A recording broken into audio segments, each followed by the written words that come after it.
Today we are moving on to the last part of the video, The Light on a Dark Lady by Ann Piper. So this section is named as Tobacco Mosaic Virus. Tobacco mosaic virus എന്ന് പറഞ്ഞൊരു tiny വൈറസാണ്, ഒരു RNA വൈറസാണ്. അത് particularly infect ചെയ്യുന്നത് ഈ tobacco, tomato അതേപോലത്തെ ചില പ്ലാന്റ്സിൽ infected ആവുന്ന ഒരു ടൈപ്പ് ഓഫ് വൈറസാണ്. ഓക്കെ, അത് ഇവിടെ ടൈറ്റിൽ വന്നത് എന്താണെന്ന് പിന്നീട് നമുക്ക് മനസ്സിലാവും.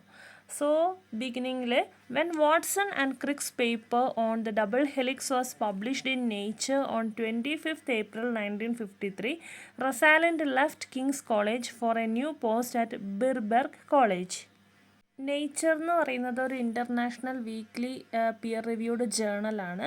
അപ്പോൾ ആ ഒരു ജേണലിൽ വാട്സൻ്റെയും ക്രിക്കിൻ്റെയും paper on about double helix, DNA ആ ഒരു റിലേറ്റഡ് ആയിട്ടുള്ള കാര്യങ്ങളൊക്കെ ഉള്ളത് ഡബിൾ ഹെലിക്സ് അതിനകത്ത് പബ്ലിഷ്ഡ് ആവുകയാണ്.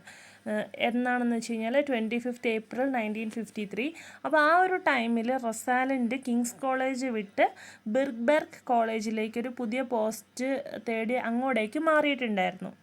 ഓക്കെ, അപ്പോൾ അവിടെ ഒരു ലാബിലാണ് പിന്നീട് റൊസാലൻഡ് വർക്ക് ചെയ്യുന്നത്. അപ്പോൾ JD ബെർണാൽ എന്ന് പറയുന്ന ഒരാൾ ആണ് അവിടുത്തെ ആ ഒരു ലാബിൻ്റെ ഹെഡ് എന്ന് പറയുന്നത്. JD ബെർണാൽ ഒരു സയൻറ്റിസ്റ്റ് കൂടിയായിരുന്നു. So on her arrival at Birkbeck, Rosalind continued her work on tobacco mosaic virus that Bernal had started in 1935. അപ്പോൾ അവിടെ ബെർണാൽ ഓൾറെഡി ഒരു കണ്ടുപിടുത്തത്തിലാണ് അബൌട്ട് ടുബാക്കോ മൊസൈക്ക് വൈറസ്. ആ ഒരു പെർട്ടിക്കുലർ വൈറസിനെ പറ്റിയിട്ടുള്ളൊരു സ്റ്റഡി അവിടെ നടത്തിക്കൊണ്ടിരിക്കുകയാണ്. അപ്പോൾ റൊസാലൻഡും അവിടെ ജോയിൻ ചെയ്യാണ്.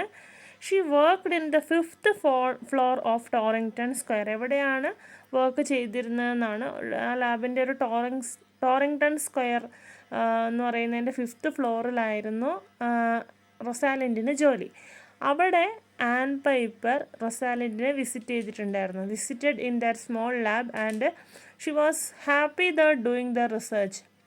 ആ ഒരു ടൈമിൽ റൊസാലൻഡ് അവിടെ സന്തോഷവതിയായിട്ട് കാണപ്പെട്ടു എന്നാണ് പറയുന്നത്.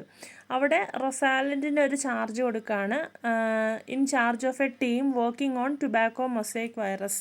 ആ ഒരു ലാബിൽ ഈ ഒരു പെർട്ടിക്കുലർ വൈറസിനെ പറ്റിയിട്ടുള്ളൊരു സ്റ്റഡിയാണ് നടത്തിയിട്ടുണ്ടായിരുന്നത്.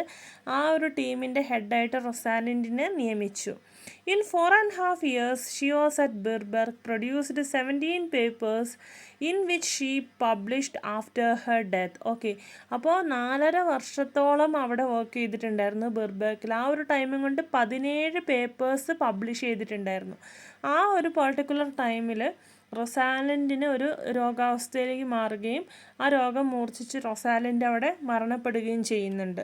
അങ്ങനെ 3 പേപ്പേഴ്സ് റൊസാലൻഡിൻ്റെ മരണശേഷമാണ് പബ്ലിഷ് ചെയ്തതെന്നാണ് പറയുന്നത്.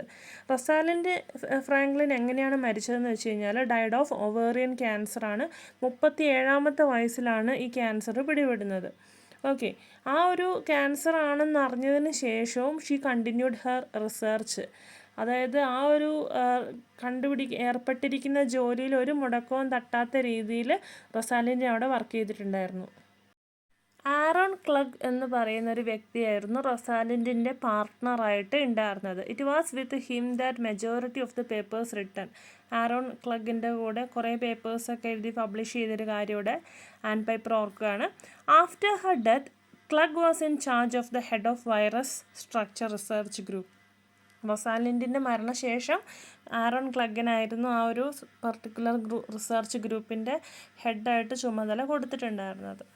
It is during a summer 1957 she already knew that she was terminally ill. 1957 ഒരു സമ്മർ ടൈമിലാണ് റൊസാലൻഡിന് ഇങ്ങനെ ഒരു രോഗമുണ്ടെന്ന് റൊസാലൻഡിന് മനസ്സിലാക്കുന്നു.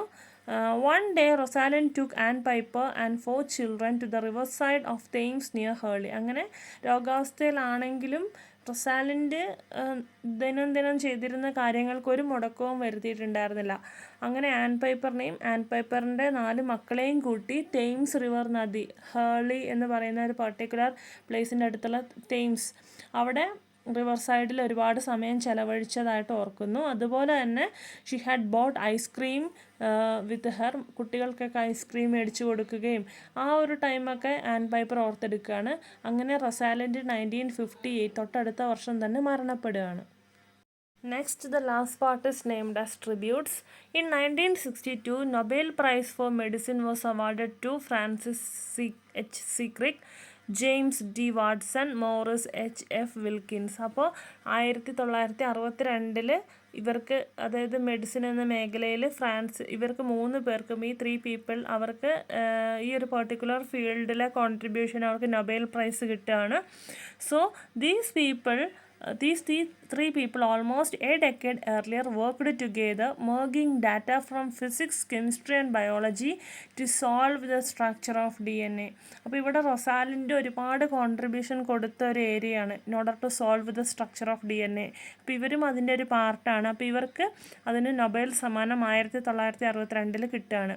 അപ്പോൾ റൊസാലിൻ്റെ ആണ് ഏറ്റവും കൂടുതൽ തുടക്കത്തിൽ ഇതിന് വേണ്ടിയിട്ട് കഷ്ടപ്പെട്ടതും വർക്ക് ചെയ്തതും. അപ്പോൾ റൊസാലിൻഡിന് വേണ്ടിയിട്ടൊരു കോൺട്രിബ്യൂഷൻ അതിലുണ്ടായിരുന്നില്ല. അങ്ങനെ പോസ്റ്റ്മസ് ആയിട്ട് മരണപ്പെട്ടു പോയവർക്കായിട്ടൊരു പാർട്ട് ആ ഒരു പെർട്ടിക്കുലർ അവാർഡിന് ഉണ്ടായിരുന്നില്ല. So she could not have received even a share as it could not be awarded posthumously. അങ്ങനെ റൊസാലിൻഡിൻ്റെ ഫ്രണ്ട്സിനും കൂടെ വർക്ക് ചെയ്തിരുന്ന കൊളീഗ്സിനൊക്കെ ഒരുപാട് സങ്കടമായിട്ട് മാറിയിട്ടുണ്ടായിരുന്നു.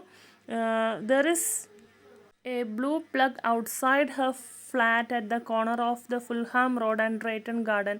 അപ്പോൾ റൊസാലിൻഡിൻ്റെ ഒരു പ്ലക്ക് എന്ന് പറഞ്ഞു കഴിഞ്ഞാൽ ഒരു ഫലകമാണ്. അതായത് റൊസാലിൻഡ് അവിടെ ഈ ഒരു ടൈമിലൊക്കെ DNA എന്നതിനെ വേണ്ടിയിട്ട് ഒരുപാട് വർക്ക് ചെയ്തിട്ടുണ്ടായിരുന്നു. അങ്ങനെയൊക്കെ എഴുതിയിട്ടുള്ളൊരു ഫലകം അത് എവിടെ ഉണ്ടായിരുന്നു എന്ന് വെച്ച് കഴിഞ്ഞാൽ ഒരു കോർണർ ഓഫ് ഫുൾഹാം റോഡിനും ഡ്രൈറ്റൺ ഗാർഡൻ്റെയൊക്കെ ഒരു കോർണർ പാർട്ടിൽ അവിടെ വെച്ചിട്ടുണ്ടായിരുന്നു.